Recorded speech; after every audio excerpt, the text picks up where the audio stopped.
Groet in die wonderlijke naam van ons koning Jesus Christus, geliefdes. My naam is Israel Thuis en welkom by Broodbreek, die program van die Here waar ons dagelijks 'n hoofstuk in die Nuwe Testament lees met die doel om ons Christene te versterk en te vernuwe op 'n daaglikse basis, maar ook met die doel om die Nuwe Testament te voltooi by einde 2025.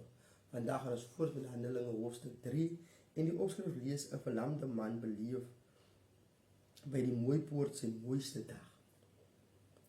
Petrus en Johannes was een middag op pad tempel toe. Dit was 3 uur, die gebedstyd.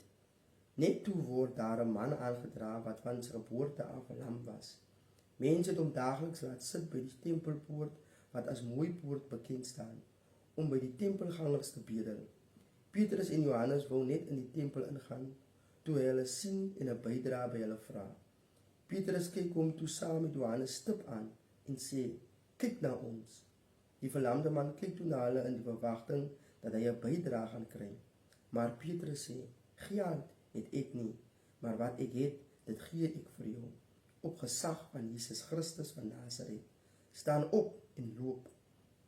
Petrus vat die man toe aan sy regterhand en help hom op. En onmiddellik het sy voete en enkels gesond en sterk geword. Hy het opgespring, op sy voete gestaan en begin rondstap. Daarna, terwyl hy rondstap, huppel en God prys as hy saam met hulle die tempel in.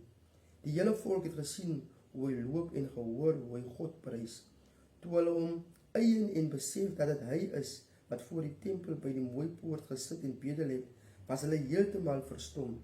Hulle het van verwondering by die pilaargang van Salomo saamgedrom, terwyl die man gesorg het dat hy by Petrus en Johannes bly. Toe Petrus dit agterkom, het hy soos volg op die mense gereageer: "Israeliete, wat is so besonder hieraan? Wat kyk julle ons so aan asof ons deur ons eie krag of godsdienstigheid veroorsaak het dat hierdie man kan rondstap? Dis die God van Abraham, die God van Isak, die God van Jakob, die God van ons voorvaders, wat met hierdie daad goddelike eer aan Jesus, sy dienaar gee. Dis hier dieselfde Jesus vir wie julle uitgelewer en voor Pilatus verwerp het. Al was Pilatus se uitspraak dat hy vrygelaat moes word. Julle het hierdie heilige en opregte man verwerp en eerder geëis dat 'n moordenaar vrygelaat word. Julle het die bron van lewe doodgemaak, maar God het hom uit die dood opgewek.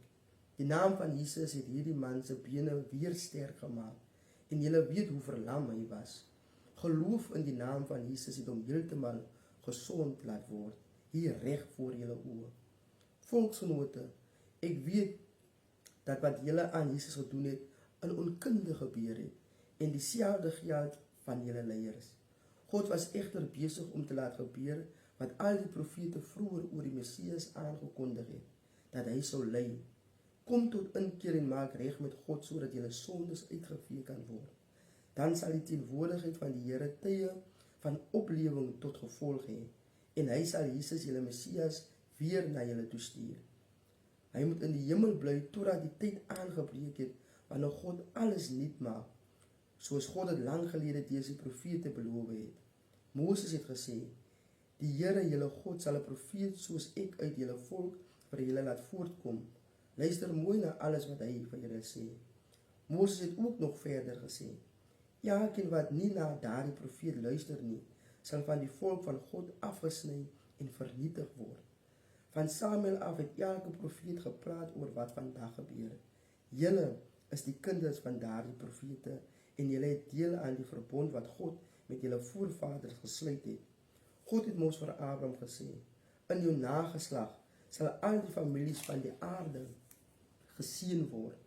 Toe God sy dienaar in die wêreld laat kom het, het hy hom heel eers na julle Israeliete toegestuur om vir julle tot 'n seën te wees, deurdat julle almal van julle verkeerde paaie af omdraai. Amen. En daar het ons die geskrewe woord van God, geliefdes. Onthou, die Here is lief vir u.